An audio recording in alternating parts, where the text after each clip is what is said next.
सभी को नमस्कार। आज हम पढ़ने जा रहे हैं धातुओं का वायु में दहन। देखो, लगभग सभी धातुएं वायु के साथ क्रिया करके जब उनका दहन होता है तो वो धातु के ऑक्साइड बनाती हैं।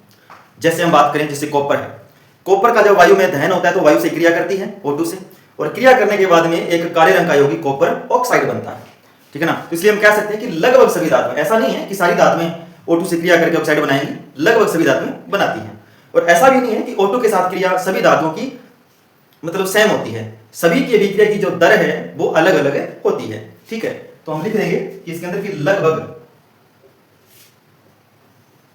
सभी धातुएं ऑक्सीजन के साथ क्रिया करके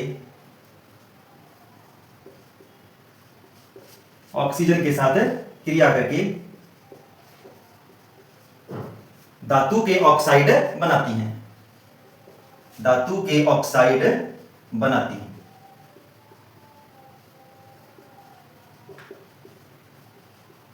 तो प्रश्न इसमें पूछ सकता है कि धातुओं की जब ऑक्सीजन से क्रिया होती है तो क्या बनता है? धातु के ऑक्साइड। जैसे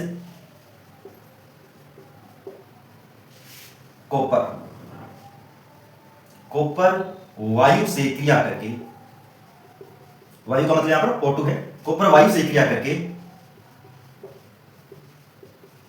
कॉपर ऑक्साइड, ये काले रंग का यौगिक है, कॉपर ऑक्साइड काले रंग का यौगिक, कॉपर ऑक्साइड यानी काले रंग का यौगिक बनाती है। कैसे? जैसे ये Cu है, दहन होगा वायु की उपस्थिति में। ठीक है, मतलब इसका दहन होगा तो Cu निकालो और एक O निकालो। O पर होता है माइनस का 2 और Cu पर होता है प्लस का 2, 2 से 2 कैंसिल, क्या बन गया? CuO। इस CuO का नाम है कॉपर ऑक्साइड यानी धातु ऑक्साइड। और ये कैसा है? काले रंग का यौगिक है। याद करो, पहला पार्ट उसमें पढ़ चुके हैं, काले रंग का यौगिक। ठीक है, तो ये था भी धातु ऑक्साइड। कई बार ये पूछ लेते हैं कि धातु ऑक्साइड बना है, इसकी प्रकृति कैसी होती है? तो जो धातु ऑक्साइड होते हैं ना, वो क्षारीय प्रवृत्ति के होते हैं, उनकी प्रवृत्ति क्षारीय होती है। और लगे आप ये भी पूछ ले कि अधातु ऑक्साइड की प्रकृति कैसी होती है, तो अधातु का अयाद रखो और अम्लीय का अयाद रखो। अधातु ऑक्साइड की प्रकृति अम्लीय होती है और धातु ऑक्साइड की प्रकृति क्षारीय होती है। ये बातें हम लिख लेते हैं।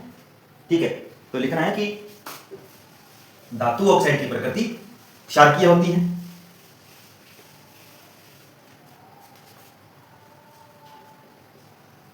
धातु ऑक्साइड की प्रकृति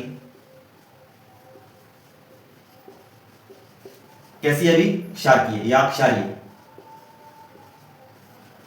और अधातु ऑक्साइड की प्रकृति, अधातु ऑक्साइड की प्रकृति, यहां पर आप देखो अधातु का अयाद रखो और अम्लीय का अयाद रखो। अधातु ऑक्साइड की प्रकृति अम्लीय। चलो ठीक है, धातु ऑक्साइड क्षारीय प्रकृति, अधातु ऑक्साइड अम्लीय प्रकृति। देखो भाई, अब कुछ धातु ऑक्साइड ऐसे होते हैं जो अम्लीय की तरह व्यवहार भी करते हैं और क्षारीय की तरह व्यवहार भी करते हैं, यानी दोनों की तरह व्यवहार करते हैं।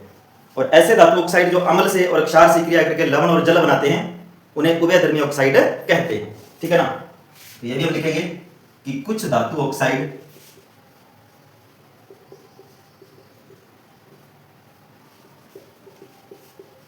अम्लीय व क्षारीय दोनों की भांति व्यवहार करते हैं, दोनों की भांति व्यवहार करते हैं। ठीक है ना। तो लिखना है कि ऐसे धातु ऑक्साइड, ये इंपॉर्टेंट है भाई, ऐसे धातु ऑक्साइड जो अम्ल व क्षार से क्रिया करके, अम्ल व क्षार से क्रिया करके लवण व जल बनाते हैं,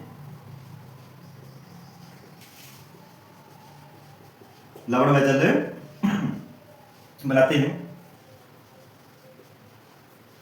उभयधर्मी ऑक्साइड। प्रश्न यहीं से उभयधर्मी ऑक्साइड किसे कहते हैं, या फिर इसके उदाहरण पूछता है, तो उभयधर्मी ऑक्साइड कहलाते हैं। या तो परिभाषा पूछेगा, ठीक है, या फिर इसके उदाहरण पूछेगा। तो दो उदाहरण ज्यादा फेमस हैं, ध्यान दें। पहला, ZnO यानी जिंक ऑक्साइड, जिंक ऑक्साइड। दूसरा Al2O3 aluminium oxide, aluminium oxide. उभयधर्मी ऑक्साइड के दो उदाहरण दीजिए। तो जिंक ऑक्साइड और एल्यूमिनियम ऑक्साइड, या फिर निम्न में से उभयधर्मी ऑक्साइड है। तीन आपको धातु ऑक्साइड में से क्षारीय प्रवृत्ति के दे देंगे और एक ये दे देगा, तो आपको ये बताना है। तो कहने का मतलब कि ऐसे धातु ऑक्साइड जो अम्ल और क्षार दोनों से क्रिया करके लवण व जल बनाएंगे, उभयधर्मी। उभय का मतलब होता है दोनों, जो दोनों के गुण दर्शाए, ठीक है ना, वो उभयधर्मी ऑक्साइड कहलाते हैं। उदाहरण जरूरी है याद रखने, जिंक ऑक्साइड और एल्यूमिनियम ऑक्साइड, ठीक है ना। और मैंने बताया कि जितनी भी धातुएं हैं लगभग धातु ऑक्सीजन से क्रिया करके ऑक्साइड बनाती हैं, और धातुओं की ऑक्सीजन के साथ क्रिया एक दर से नहीं होती, सभी अलग अलग दर से क्रिया करती हैं। कुछ धातु ऑक्साइड ऐसे होते हैं जो जल से क्रिया करके क्षार देते हैं, क्षार प्रदान करते हैं, ठीक है ना। इसलिए हम कह देते हैं कि धातु ऑक्साइड की प्रकृति क्षार की होती है। तो हम ये भी लिखेंगे कि कुछ धातु ऑक्साइड, कुछ धातु ऑक्साइड जल से क्रिया करके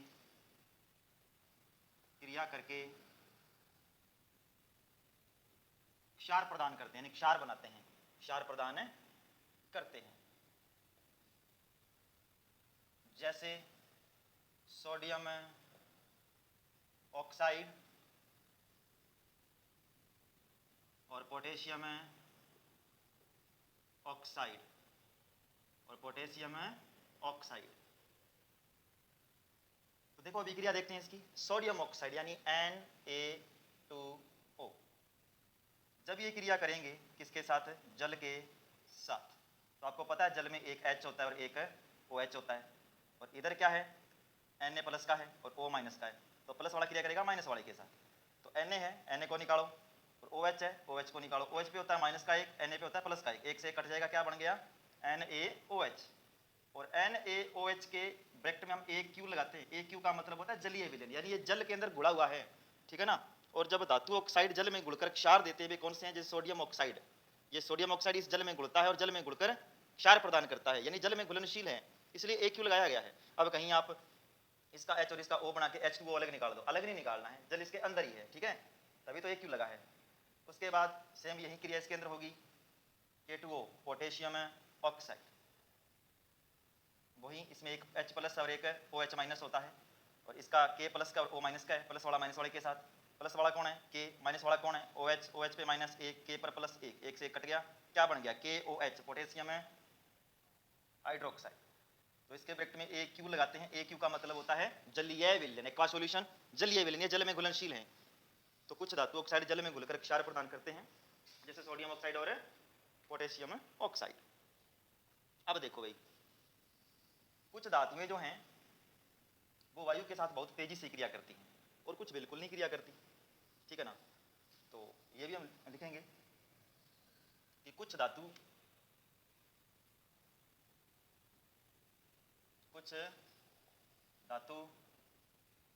वायु के साथ तेजी से क्रिया करती हैं, जैसे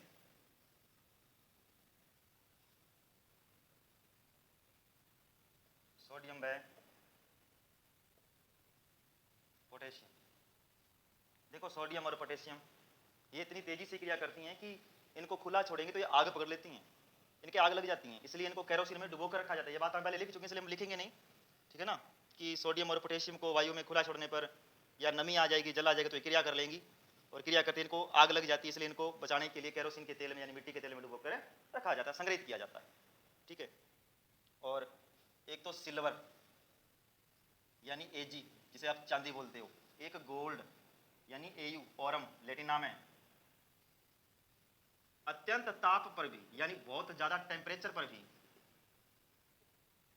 देखो सिल्वर यानी Ag और गोल्ड यानी Au अत्यंत ताप पर भी वायु से क्रिया नहीं करती, या अत्यंत ताप पर भी अपरिवर्तित रहती है, कोई क्रिया नहीं करती, अत्यंत ताप पर भी क्रिया नहीं करती।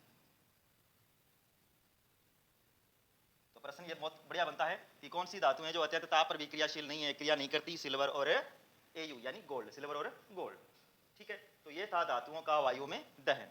अब किताब के बीच में बॉक्स बना के हेडिंग दे रखी है, हम उसको भी पढ़ लेते हैं। इसका नाम है एनोडीकरण। क्या नाम है? एनोडीकरण। देखो भाई, एनोडीकरण क्या होता है? एनोडीकरण में क्या होता है कि जो एल्यूमिनियम है, यानी जो एल्यूमिनियम धातु है, ये वायु के संपर्क में आने पर, आसपास की वायु के संपर्क में आने पर इसके चारों ओर एक परत बन जाती है ऑक्साइड की। ये परत किसकी है भाई? ऑक्साइड की।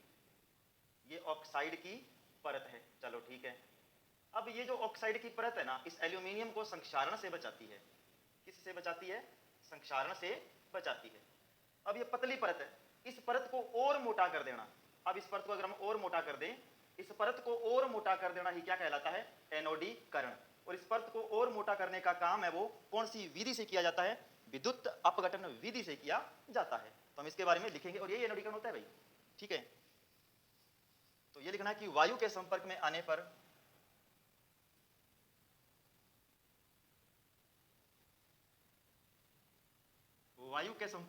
पर एल्यूमिनियम पर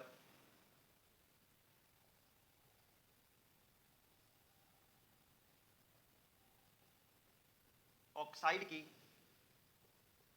पतली परत चढ़ जाती है। पतली परत चढ़ जाती है। यह परत इसे मतलब किसे? एल्यूमिनियम को। यह परत इसे संक्षारण से बचाती है। ठीक है ना? और विद्युत अपघटन विधि द्वारा, ये नाम याद रखना भाई, विद्युत अपघटन विधि द्वारा इस ऑक्साइड की परत को, विद्युत अपघटन विधि द्वारा इस ऑक्साइड की परत को मोटा करना एनोडीकरण कहलाता है। एनोडीकरण कहलाता है। प्रश्न ये पूछेगा एनोडीकरण किसे कहते हैं, तो ये परिभाषा लिखनी है। और अगर आपसे ये पूछे कि एनोडीकरण जो है वो कौन सी विधि से किया जाता है, तो विद्युत अपघटन विधि द्वारा किया जाता है। तो ये था भी आज का धातुओं का वायु में दहन और एनोडीकरण। कल हम पढ़ेंगे धातुओं की जल के साथ क्रिया। तो आज के लिए इतना ही, बाकी मिलते हैं कल।